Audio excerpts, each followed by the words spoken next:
This is Breaking Pressure, the voice of soccer reform, a podcast built to confront the broken U.S. youth soccer system and expose the pressures that are crushing real development. We're here to call it out. The pay-to-play platforms, the closed leagues, the politics gatekeeping talent, and erasing the voices of good coaches and local clubs.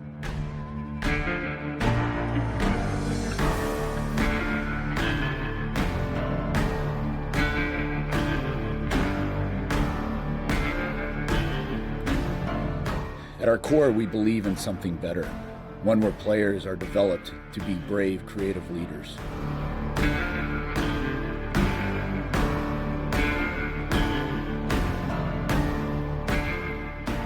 Inspired by the Kansas City Legends model and the training Legends for Life philosophy, this is where the next wave begins. Welcome to Breaking Pressure. Let's rebuild the game.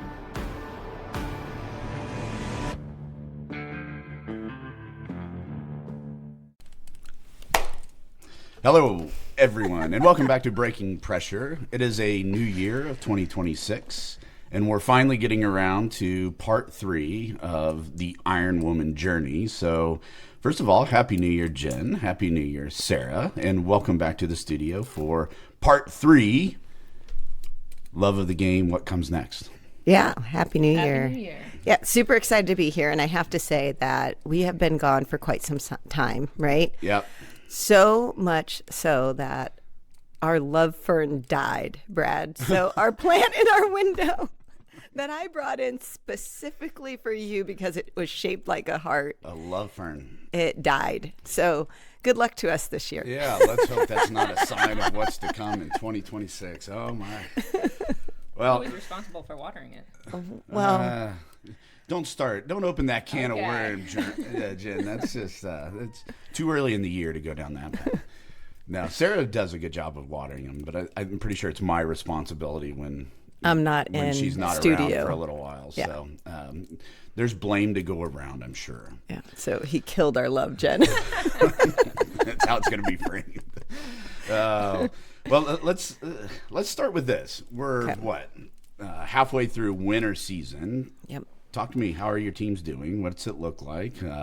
Before we get into the actual show, let's talk actual soccer. You know, you have teams that have been playing for the last 3 months indoor. What does that transition look like? What do you see with your teams, and anything special been going on? Well, I think that's probably why we haven't been recording, is because our last episode we had to leave to Utah. Was it? That was October, Oh, I wow. think. Yeah, so we've It's been some time. yeah, so soccer has taken over our life the last few months, and yeah, we've neglected some of the podcast and of course our love. So yeah, I think that would probably be where we start, is because we ended kind of season with GA Aspire Utah regional event. Yeah. Well, we had more local What did we- GA Aspire games and stuff in Heartland and stuff. I think, the month of December has been a good time to, take some time off after a busy fall season. I think our group, played 20 to 25 games, which is a lot. That's a lot, no. Between the two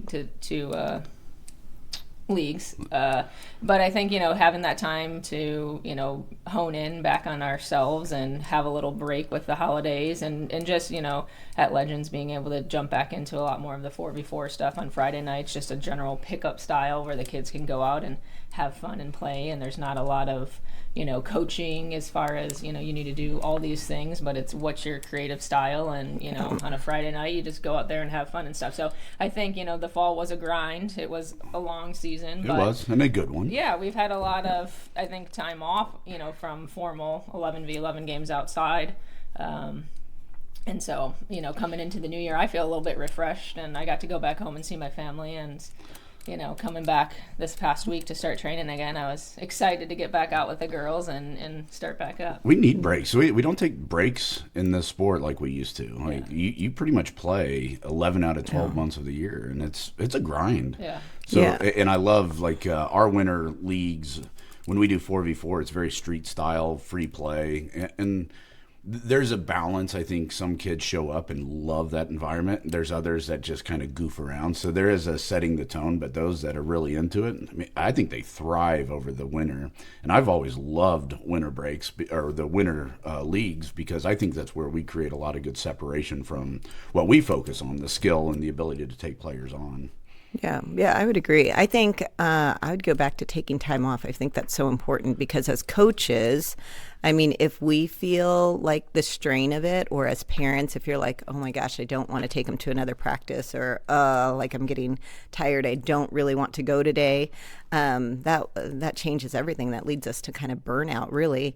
And so when we get that time off, it allows everybody to rejuvenate, even the kids. So then when you come back, you're excited versus feeling that dread anytime you're coming back or starting something and you feel like you don't want to go. It's going to change your mindset on being there and how you're going to how you're actually going to show up. That's to true play. for podcasts too, because I think we only did like 3 months, and then we took a 2-month hiatus. And now we're Listen, we're ready to roll. Ready to rock and roll. That's why we did this, audience. We just didn't want to burn you out. So let's kind of recap where we've been. So we started with the early days of Jen and your career playing in club and finding your path through high school, then college. And then on round 2, we talked more deeper in college and then your professional career. And, you know, at some point, your career ends, right? And I'm going to read this because I think it's really good. It says, at some point, the trophies stop mattering. What stays is the impact, the people you lift, the lessons you passed on, and the love you kept for the game. So this is part 3 of that conversation of your journey. And in this episode, we want to talk a little bit about your entire life and identity was tied to this game in some aspect.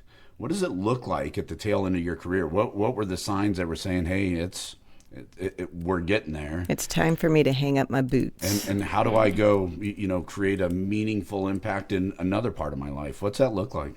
Well, that's a tough question. No, I for know. sure. And I think, I started playing, so the professional league started almost a year after I graduated college. So I kind of stuck around Notre Dame, hung out there. They had a draft. Did you coach?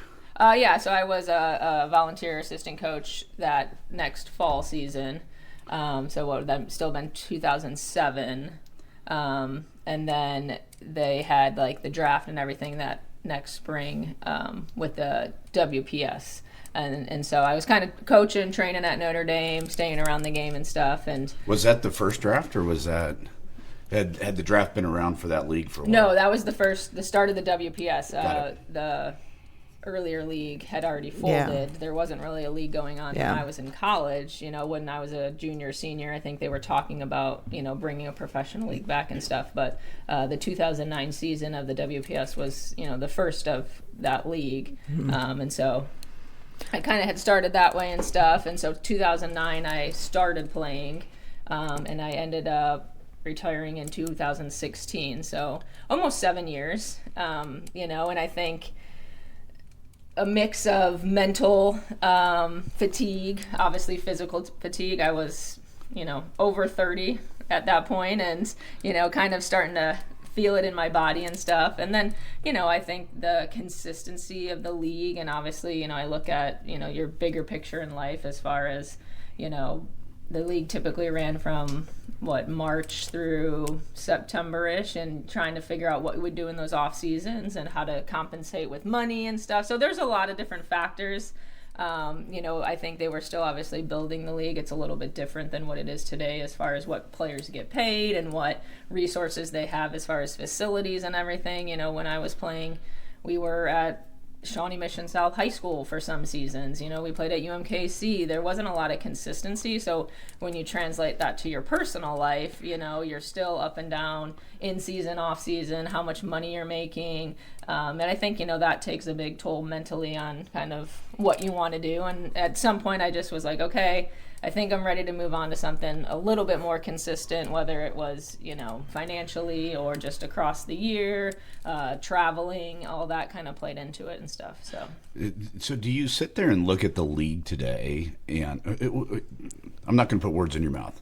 You see where the league is at now, It's pretty dang impressive where we've come. Oh yeah, and Kansas City's got a special place. You know, the Longs have done fantastic with the KC Current, and even, you know, our girls, we've gone out to the KC Current training facility, and, you know, that's even fantastic. The setup they have there, and they're adding on to it and stuff. There's just so many more, you know, opportunities and, like I said, resources, that it really kind of shapes the whole experience versus, you know, not that it isn't a grind now for some of those players, but, you know, it's a different environment. Right. You know, you got to work maybe a little bit harder to find those successful moments or really love the game, because you don't have the shiny locker room to walk back into. You don't have, you know, all those resources that, you know, can sometimes help outweigh the negative side of it. So, yeah. Go ahead. Oh, I was just going to say, I mean, Jen, I mean, you were truly like, because it wasn't around, the Women's Professional League wasn't around when I was, I mean, but I'm a 90s graduate. And so this is where you're truly like a trailblazer. You led the way for kind of this early development, or where we are today in kind of the women's professional game. Because I remember on one of the episodes you said, yeah, there wasn't like, the kids were painting signs and you were at Swope Parkway, and now we have like our first professional stadium here in Kansas City. All women's stadium. I Yeah, mean, what they did is so good for the women's professional game. And I sit here and I go, man, if I'm sitting in your seat, it's one of those, was I born in the, like, can you imagine if you were playing? Does it make you mad? Does it excite you to say, look at what I helped build? No, how do you, what's your lens for this? I'm going to put words in her mouth, because she's walking around like, you're welcome. You're welcome. No, I mean, I think, you know, we talked about it, the whole youth soccer scene has developed so much. Obviously, the opportunities for professional playing has developed, and all those resources that they have now. And you look at it, you're like, I wonder, would I even be as good as I was, right? Like, would I even have that opportunity? And I think it's just important. And again, this is, you know, tying into kind of the youth sports scene this year, or, you know, nowadays. And when we talk with our kids, I'm like, the most important thing I think you think about it is, like, in your environment, in your moment, in your situation, you know, can you be happy for what you have, right? And I think, you know, to wish you were, you know, playing 20 years later or something, you know, I just, I'm grateful for what I had. And I think, again, I did it for 7 years. I obviously enjoyed it, and it was fun, and I would do it all over again, even knowing that it could be what it is today. The ability to stay in interested in the journey instead of the destination. Like, we all want to go somewhere, but we don't want to do the work today or appreciate what we're doing. Because one of the things I asked Zach at the end, I said, Zach, give me one of your best memories of club ball. And he gave a couple of good ones, and he asked what was mine. And I said, the work that we put in when we were at the top of regionals and nationals. It wasn't a specific day. It was like the work that was going into it. And he looked at me with that. He's like, yeah. He goes, you know, it's memorable when you can, you know, really start to see that the journey is paying off, and who it's building you as a character, or the habits that you're starting to form. I valued those so much, and I can't imagine what an extra 7 years would have done with playing in professional, and the fatigue that comes with it. So, sorry, Sarah, I cut you off. Yeah, no, that's. Keep I mean, your love you killed our love for him. Like, alive, and I'll let you cut you off speak now. first. Yeah, I think I was going to jump into it because you asked her that question, like to think about it in like a perspective of was her timing right? And I think timing is. This is incredibly hard, because I think it's hard for us to look back in like hindsight view in the rearview mirror saying, okay, what was that? You know, and then also to have this trajectory of like looking forward, like what could have it been? And so I love that you said it was just kind of like the right time for you now in that moment. And I think so many of us, and I think in the youth game too, we try to bypass timing of things. We want everything, or being on that professional stage at such a young age. And I really value the idea of it's just in time. like in where we are in time, in like the present time versus where we came from or where we should be going. And your message of like gratitude is probably what sunk with me the most, is where we can just really appreciate where we are in the moment. And I think we sometimes don't do a good job of that because we're always racing. We're in an environment and a culture that's always chasing the next thing in the horizon, and we really bypass like, gosh, this experience, this moment right now was really great. We're always looking for that next great thing.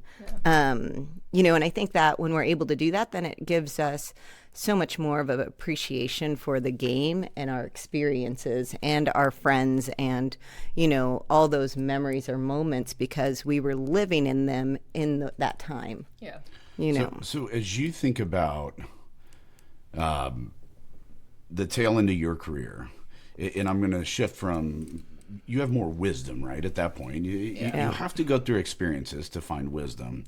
Was there a moment when kind of perspective shifted for you where it was less about performance and more about purpose or perspective of your career or what you wanted to do next for yourself? Like a mission? Yeah.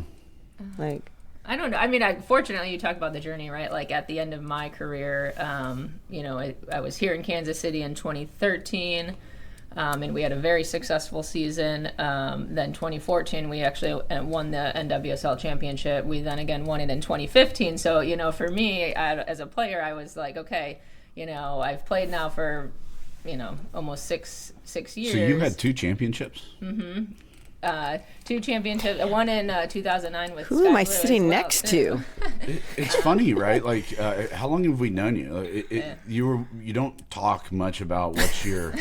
Just stop there. You don't talk much. The degree of your accolades, and it's something that I respect immensely about you because it's never really, you never put yourself or your humility accomplishments above anything else other than what's right in front of you. It's brilliant. Well, I think it's really her humility, and that's what humility is. It's that we focus more on other people than ourselves, and I think that's why we're so captivated by you, and we're like, oh man, because it's not necessarily about any of your accomplishments or what you've done. I mean, we're building a relationship together. So let's talk about this. As your career is ending, there's a idea that when you're in the game for this long, you owe the game something, right? And it's like this great experience that I just got to walk through in life, and it got me here. So do elite players owe something back to the next generation? I mean, I think it depends on, you got to be a coach, right? You got to want to lead and help that younger generation, like you said. And I think it is important with the experience and, the journey that you've been on, if you can do that, if you have the motivation to do that, if you have the patience to work with, children and want that in your life. I think it's really important because I look at the girls and teams that I coach, and I think it's valuable to be able to say and coach how I do because I've been through the process. I've been through the journey. It may not be the same journey, right, for everybody, and it may not, obviously the times have changed, like we've said. But it's helpful to be like, hey, you got to look at it in this way because I've been there, right? I know, what maybe coming for a certain player in a couple years with high school or that transition to college, if that's what their dreams and goals are, is being able to say you should focus on these things, or you should, maybe take a break, right? Like, you're so young, burnout's a real thing, right? Very real. As a coach now, I've watched a lot of kids, be super competitive at a young age and be all bought into everything. And as they get into the older years, realize, hey, I've already put in a lot of work and I'm already mentally and physically fatigued of this, and I want to kind of transition out of it and stuff. And so, as a coach, I think there's a lot of experience that you can help share with players that can hopefully help shape their journey. Well, Jen, can I ask, because you talked about in your last game that there was mental and body fatigue, and you're mentioning it for kids and burnout as well. So I saw the highlight of your last game, and I'm going to tell you, I did cry. It was very emotional for me, and I don't think it would have been if I didn't know you, because I'm like, oh, they're retiring. Yeah. But when you put meaning to it, like she's really decided to be done with the game after such a long journey. What message would you give to like others or kids that helped your endurance in the game, to last as long as you did? Like what prevented like your burnout or fatigue even earlier? Yeah, and if you could add, like, people listening can probably relate to maybe that last game in high school. Yeah. Oh. But you had 4 more years of college and then 7 years of pro. Like, the people were retiring and hanging up their cleats at 18, 19 years old. What does it look like at 30? Like, how do you create the longevity? Yeah, how do you tell sustainability. players to get there? I mean, honestly, the only real answer is you have to love the game, right? And I've said it to kind of my older teams that I played with. At some point, like, you have to embrace the suck, and I forget what coach or who told me it, right? Like, being a professional athlete is hard, right? And hard in the sense of, it's an inconsistent schedule, it's traveling, it's all that. But I mean, think about the physical effort, especially in a sport like soccer, right? Where you've got to run. I mean, Non-stop. at the highest levels, players are, depending on position, running 8-9 miles a game, right? To get yourself prepared for that. Like, again, any professional athlete, right? You put in so much effort physically.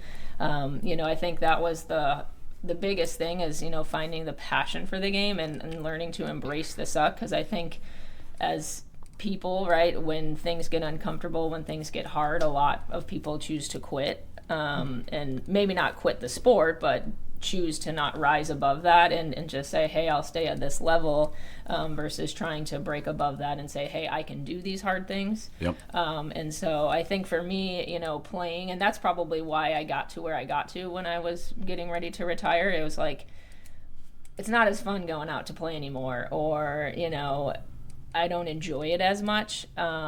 Not that I didn't love the game still, but it was just harder, again, mentally to find those moments or easy, of happiness, ease to go out there and be like, hey, this is what I really want to do. I'm like, no, I don't want to go to practice today, whereas a kid, like I would go to practice all the time. It was never like, I don't want to go. I was going to extra practices and stuff, and I would go out in my backyard or across the street.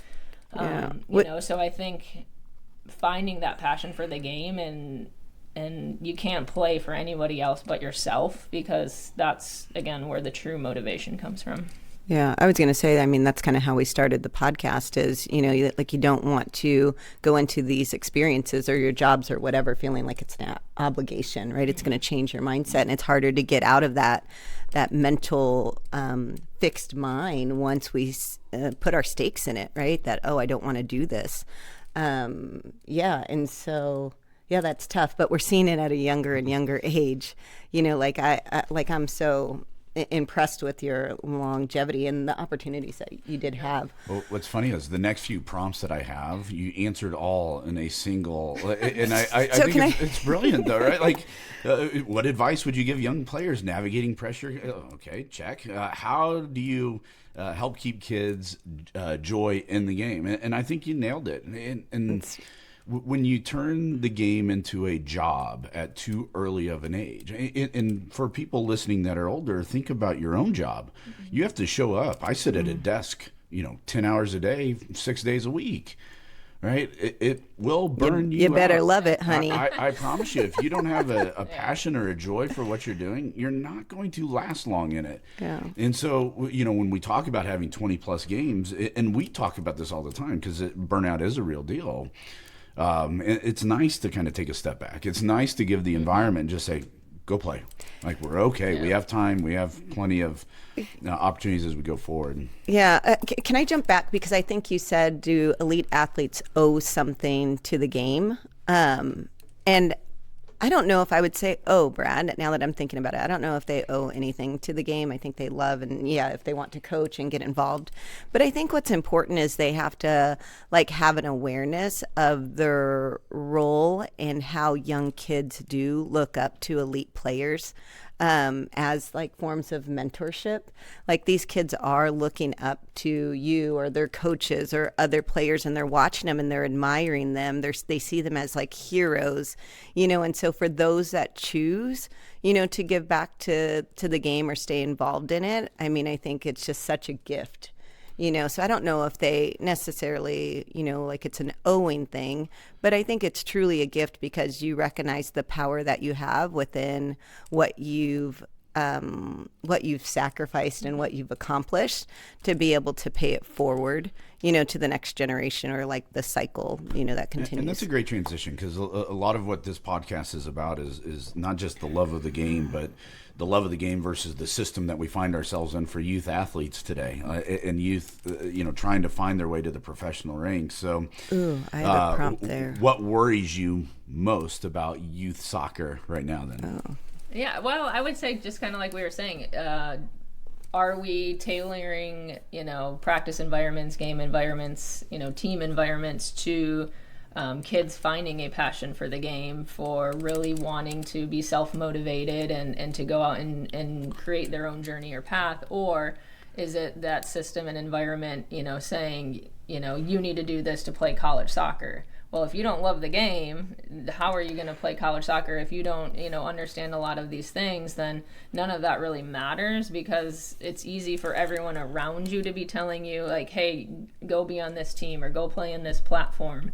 But if you don't have your own love for the game, then you're not going to be successful. And what I hear you saying is it's a focus on getting somewhere versus the development, right? Yeah, and that's, I think the word that popped up for me was like preparation. Are we really in our system doing a good job preparing these kids for not just like longevity in the game, but also life after the game? Because if we hone in on that identity, like imagine, Brad, like if you...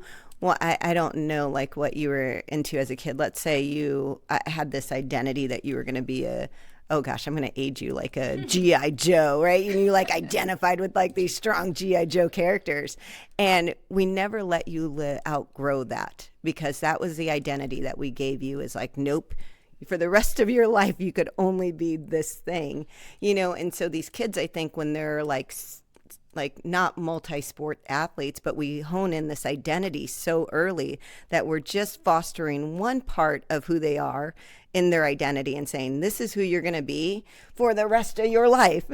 And then the game ends, and this is where the death of Jen's ego occurs. Like, this is where you're like, what's next? Like, who am I after I hung up my boots? And I will tell you, I did have this, obviously, like my accolades aren't as great as yours, but I loved the game. When I hung up my boots, it was after like my last season of college. And I remember feeling very lost. Like directionally, I was lost. I truly was like, well, I guess I'll pick up and play on some men's leagues or co-ed leagues, but I wasn't thinking of life, like, what am I going to do in my job? Like, what do I have to do? And I really think I probably made some very, like, poor decisions early in my life, because I didn't realize I was grieving this part of, like, my identity. I just didn't know. And it's hard. I think I was lucky enough to kind of start it as a transition. So even my last year or so playing, I ended up taking classes at Johnson County, and once I retired, I retired almost mid-season, just because I then started PT school at KU Med. Okay, so, but you graduated from Notre Dame with a degree. What's your degree in? Marketing business. Okay, and then you went back to school and I after think, a degree again, from Notre Dame. About, like, having this idea of who you are as a person, or as a player, and this is going to be my life. I went to Notre Dame and obviously played competitively in high school, did some of the youth national team stuff. When I got to Notre Dame, was like, I don't know what I want to do in life. Like, there's a life outside of soccer. What? Like, I have to pick a job? I don't know. And so, I was just like, oh, business. Like, I can figure something out. I think getting into marketing, was appealing to me. Could I work for Nike? Again, it was always tailored around sports. Right? I'll work for Nike or Adidas, or, do something like that, which, again, was still kind of realmed into the whole, athlete type persona and stuff. But, I just was like, I don't know what I want to do. And I don't, is everyone supposed to know what they want to do when they're 18 years old? Probably not. But, my main focus was soccer. And so, I just kind of was like, I'm going to play soccer at Notre Dame and I guess study business. It was not like, I'm going to study business and soccer will be thrown in on the side. And so, I had a little change of heart. And like I said, playing professionally, you have to work in the off season. And so I did, do some marketing stuff. I was in the office in the off season doing some different things. Around the game, or was it? Back in Chicago. No, it was completely separate from that. And cool. I would, get up early and go work out, and then at lunchtime I would leave and go. It was a flexible thing, and go play with the boys, and then come back because you're in off season. I had to work and make money, but also be ready, for the next season. To go play. I forget kind of where I was going with all this, but it's because you were lost at the time. Yeah, you were lost at the time. That's why. For me, transitioning when I was done playing, I had already kind of thought, okay, I'm going to start taking these classes at Johnson County. I'm going to transition to PT school. So I kind of had that for myself laid out. I was also already coaching at Legend, so I was still kind of around the game, but it was hard to not be that person anymore. Thankfully, I did stay, coaching and was around the game and could share my passion that way. So I think that was helpful. Oh, I would imagine. Well, now she coaches every night of the week. Yeah. She does her PT job and then goes straight to the boxes. Now it's a different kind of crazy. Now, that's hilarious. So I don't think our system it really prepares young athletes well enough, for the next steps, and really helping them understand the bigger picture, because I think we do get so honed in on one thing or their identity so early, rather than really allowing the system to utilize all the resources to create a well-rounded person, with looking at not just who they are as an athlete, but who they are as a person, their character, their principle, their values, helping them see life outside of soccer rather than this is all you're going to do. Or soccer as a stepping stone to get to a bigger purpose. How many kids look at the college that they're going to with an idea of, I want to go here because when college is over, I want to do this with my career. Or I want to do this. And I will say that's a tough, just like you have a marketing degree and you're in a completely different field. She's on a podcast now. We're actually getting back to it. I'm pretty sure she's secretly still in marketing because she's wearing Nike and she talked about Nike. Oh, she wants sponsorship. Do we need to stop? Is there anybody out there working with Nike? Jen still has a dream. No. And she... Dream big, kid. She has to chase it. I got an Adidas sponsorship while playing, not Nike. Oh, you did? My Copas were my all-time favorite from growing up and stuff. And so, obviously, Notre Dame was an Adidas school when I was there. And they always tried to transition you to the newest shoe. And I was like, nope. I'm sticking with my Copas. I love Copas. Once I started playing, I was able to kind of carry that on and stuff. So the last day that I played, or I had to go meet with the GA, and I had to tell him, hey, I'm not coming back and my career's done. And so I went back and I had my Copas. I played with them my entire life, signed them, put them on the wall. May have had a few drinks prior to doing so. I wish I had those cleats back. I know. I wish I kept those are probably floating around in a dumpster somewhere, and they were my favorite cleats of all time. Can I ask, this will age us, but did you put the shoe tongue down and tie it over? Yep. That's what's missing in the game now. That is what we talked about. That's creativity. We talk about creativity is missing. Anytime How about I creativity? see a player wearing a pair of Copas, I'm like, you must be the real deal. I'm pretty sure they do still sell them, and they're expensive now. They're kangaroo leather. Well, Brett Ganson went to Notre Dame as well, and he still has brand new pairs of Copas sitting around his house. It's hilarious. Does he really? Does he have 6 or 5.5? Yeah, I was going to say, I got to check. He had a smaller size there somewhere. All right, if anybody has Copas out there, Jen, what size do you wear? So, Well, let's transition a little bit. So in this new chapter, clearly you've taken a role of coaching, helping the next generation find their way. And in that journey, there's a new set of pressures for this generation, right? And I don't know that we can fully relate to them, but talk about how do you handle the healthy pressures that these kids are facing, or how do you apply the pressures to help them become the player that the person that can respond in this new generation of college and professional level. Yeah, I think that's a really hard thing, especially, being a former professional and, someone who played competitively and stuff. I sometimes have to check in with myself to be like, hey, you understand maybe the game at a different level than a sixth grader, a fifth grader, an eighth grader right now. And so, sometimes I have to hone back in to think about, what qualities of as a person, or a player am I helping these kids develop versus just, you should be able to do this and you want to play college soccer, then you need, because it's the environment puts you and says, like, these are the expectations and you need to do pre-ECNL at 10 years old. And again, we talk about, do these kids have a love for the game? Do they even understand what playing college soccer is?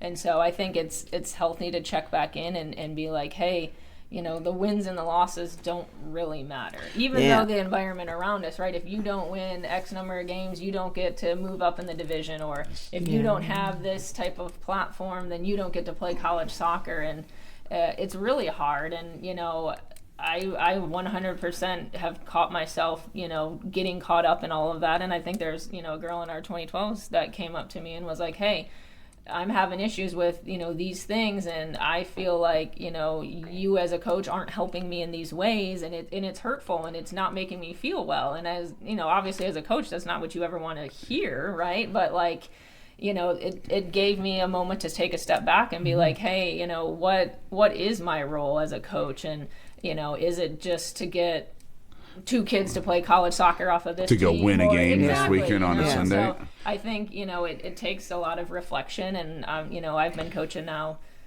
when did I start? I guess 2013 at Legends, so it's been over 10 years. And, for me as a coach, I've grown. And, again, when I first started, I was still playing and I was, just kind of helping out, and it was just fun. But I've watched the game, or, the youth game kind of grow from even when I started 10 years ago to this competitive, we call it cauldron or whatever, where, there's just so much pressure to, be on the next team that does this, or to do this number of practices and that. And I think it's hard. You got to check in sometimes and be like, hey, are you having fun? Are you doing these things for yourself? Or is it because your coach says this, or because the team does this? There's a lot of self-reflection that I think people miss. So let's go back to the core of what you said. And I think it's because our goal as coaches is not to necessarily build the perfect player. It's to protect the passion of the game. Without the passion of the game, there is no perfect player. Tell me one player that is out there that is playing at the highest level for any other reason other than he loves or she loves this game, right? All the great players, they love it. And we push so hard and give these certain pressures, or we give jobs to kids to go win games. That drives me crazy. When you ask a kid, why aren't you, taking players on? Why aren't you going to go be the goal scorers? Why aren't you trying the difficult things? Well, it's not my role on the field. It's not what I'm supposed to do in this. You're playing a game. Yeah. Go do whatever the hell you want to do, right? Get better at it. And I'm fearful that we're not protecting the passion of the game enough.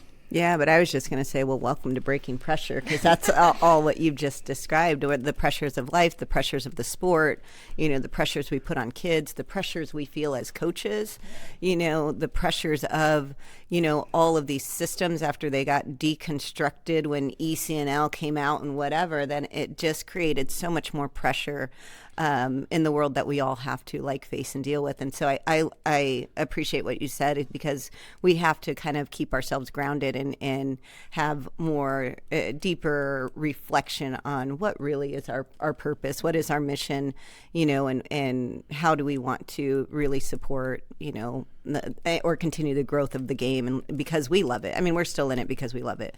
We talk about our love for, and I mean, we played against each other. We fell in love playing soccer against each other. You know, like it's all part of it. And so when we really take a step back for these kids, and we can humble ourselves a little bit and let our own egos go, then I think it makes we have to do it all the time, especially as parents. We did it the other night as parents. You know, Fee hurt her knee in practice, and she came home, and it was this idea that Dad's going to be upset with you, or Coach is going to be disappointed, and all these things, and we're like, this poor kid. And I'm like, and you know, the realization that we had, and similar to you told me this as well, that your dad coached you for a long time, but our kids have only ever known us as coach and parent. Yeah.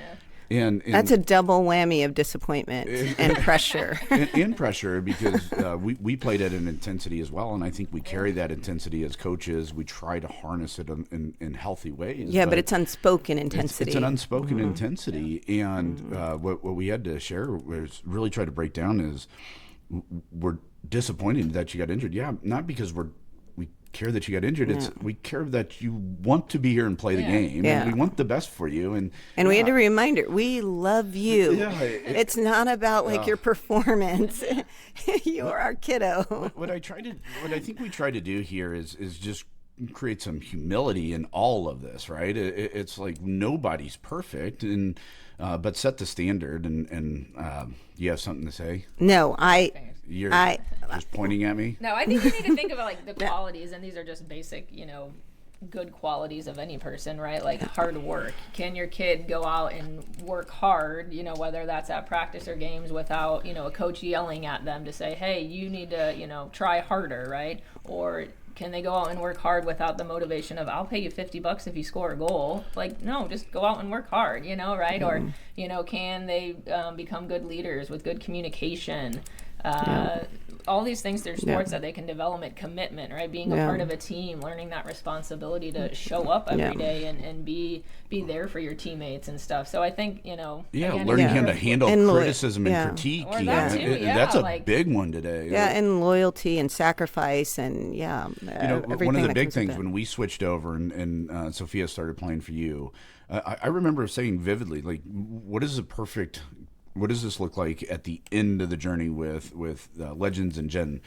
I said, it ends maybe in a high school game where it's her last game, and her coach is probably there saying, hey, you did a good job, you know?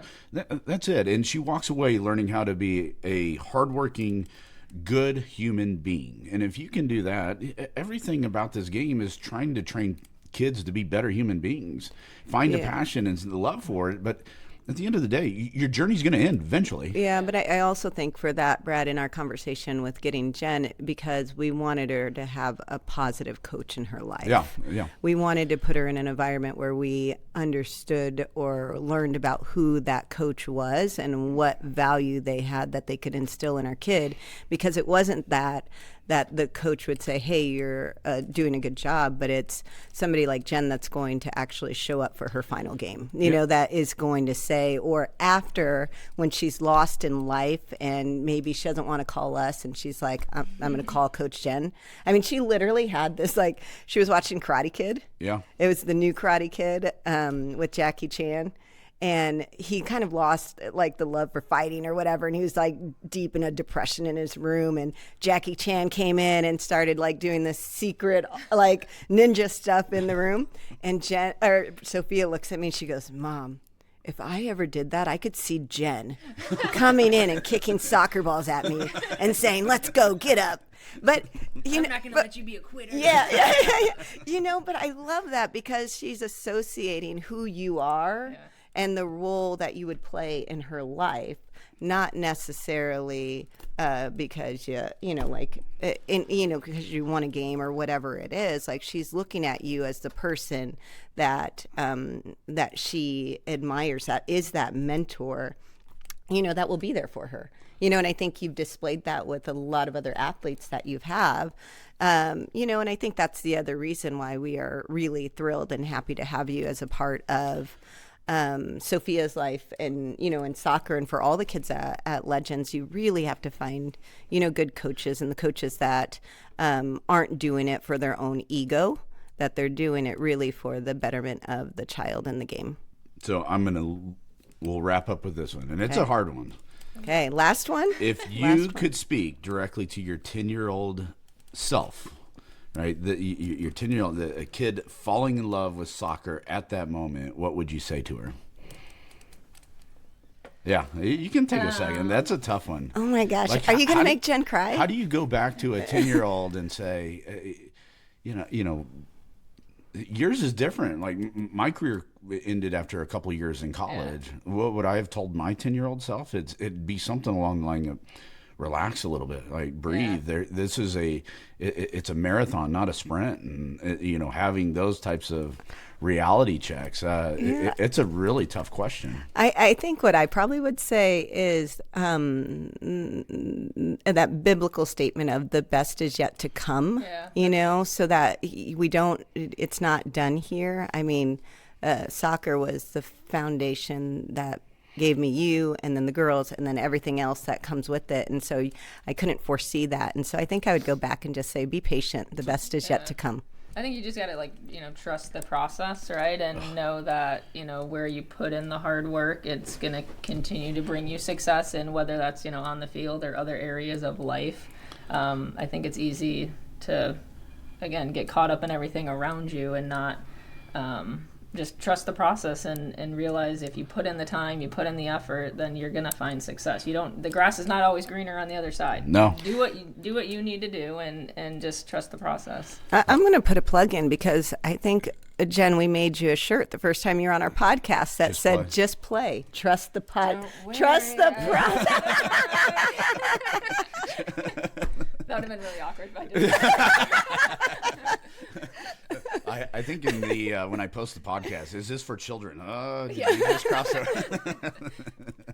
Well, listen, this is the kind of a sad end to a 3-part series, and first of all, thank you for showing up and doing this. It's not easy, right, to put yourself out there, and it's not easy to kind of look back and reflect and have some of those conversations, but I think it's so important because if we don't keep showing up and trying to have influence on this game, it's going to get out of control. It's going to get away from what's really meaningful in all of this, and it's really what Breaking Pressure, the podcast, is about. It's about the love of the game. It's about bringing back the idea of brave, creative leaders for life. It's the idea of finding the passion and letting the passion grow in the next generation, and finding the wizards that still love to play the game and not just producing warriors that are grinding it out and burning out too quickly. So with that said, I think this has been a really good 3-part series, and now we're going to go have a meeting to try to talk you into doing more series with us. So for all of our listeners, if you've enjoyed the last few, hopefully she'll be back. If not, she turned us down. Then you'll all know. Then you'll be stuck with Sarah and I talking about love ferns for the next 3 years. But with that said, I do want to say, thank you for being part of this, but also for being a part of the sport, and we don't get to always see it all the time, but I mean, I think you do incredible things with the kids. So thank you for being a part of it. Brad, you're all right. Yeah, trust me. Just show up and look pretty, honey. We'll share that story on the next one. So. Well, thank you, everybody, and appreciate all the time. And for listeners, make sure you're subscribing and following us, and we'll do a better job of releasing our content here in 2026. And we'll try not to kill all these plants this year. So thank you so much.